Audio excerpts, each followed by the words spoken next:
আসসালামু আলাইকুম। Solution 360 services থেকে সবাইকে স্বাগতম।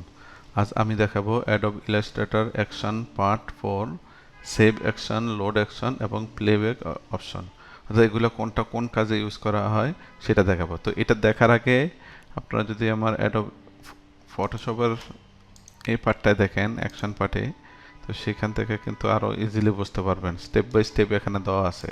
তো এটা দেওয়া আছে দেখে আমি আর ইলাস্ট্রেটরে দিলাম না, কারণ প্রায় সেম একই, কিন্তু শুধুমাত্র অ্যালাউ টুল রেকর্ডিং এটা শুধুমাত্র ফটোশপে দেওয়া আছে, এটা ইলাস্ট্রেটরে নাই। তো এখন আমি দেখাবো save action, load action, playback action.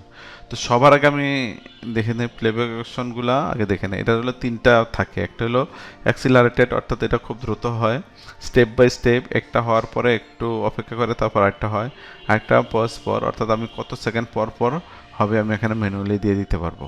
তো এই তিনটা অপশন যদি আমি ধরে নিলাম, বললাম এটা হলো অ্যাকশন। আমি যদি এখান থেকে দেখি, ধরেন যে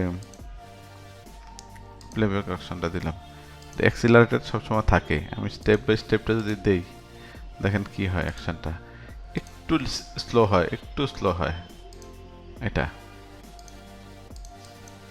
আর অ্যাক্সিলারেটরটা যদি দেই, দেখেন কি হয়, খুব ফাস্ট হয়।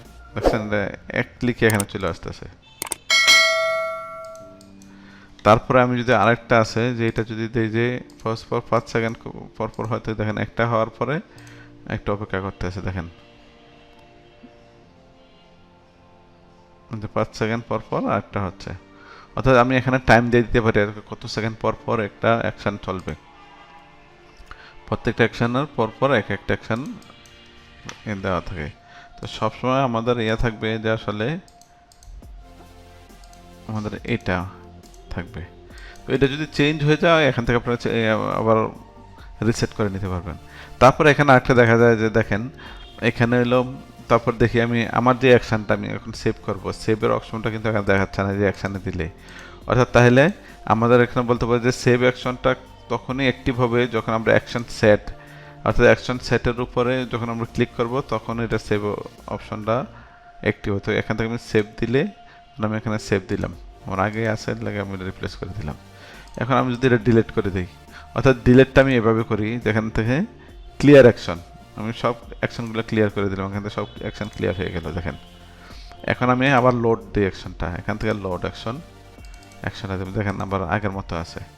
আমি এখান থেকে প্লে করলে সব আগের মতো হয়ে গেছে।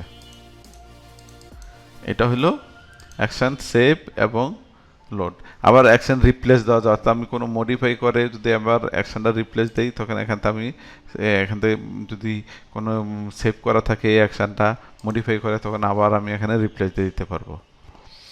তারপরে হলো দেখেন এখানে আরেকটা জিনিস আমরা দরকার হয় না, তবে মাঝে মাঝে রিসেট অ্যাকশনে এখানে দুইটা আছে, একটা অ্যাপেন্ড আর একটা লোক। ওকে করলে যে অ্যাকশন সেটটা আছে এটা ডিলিট হয়ে যাবে, আর অ্যাপেন্ড দিলে ডিফল্ট অ্যাকশনটা এখানে একটা অ্যাড হয়ে যাবে। দেখেন আমি দিই, দেখেন এখানে ডিফল্ট অ্যাকশনটা অ্যাড হয়ে গেছে। আর যদি আমি এটা না দিতাম, আমি যদি দিতাম যে ওকে করতাম, দেখেন আগের অ্যাকশনটা চলে গেছে, সেট ওয়ানটা ডিলিট হয়ে গেছে। অর্থাৎ এগুলো বিভিন্ন কাজে বিভিন্ন সময় দরকার হয়। তো সবচেয়ে ইম্পর্টেন্ট হয় আমার হলো সেভ এবং লোড অ্যাকশন। আবার দেখেছি এখান থেকে আমি যদি ডিফল্টটাও সেভ করে রাখতে চাই, এখানে আমি যে কোনো একটা জায়গায় আমি এখান থেকে সেভ করে নিতে পারবো। আমি সেভ করে দিয়ে আবার ওপেন করার সময় এখান থেকে আমি তখন হইলো লোড অ্যাকশন দিয়ে নিতে পারবো। এখান থেকে লোড অ্যাকশন দিলে কোন জায়গায় আছে এটা অ্যাকশনটা আবার লোড হবে। তো এটা খুবই ইম্পর্টেন্ট। তো ইলাস্ট্রেটরে আমি কিছু দেখাইছি, আর ফটোশপে কিন্তু একটু বেশি আছে, তো আপনারা দুইটাই দেখতে পারেন।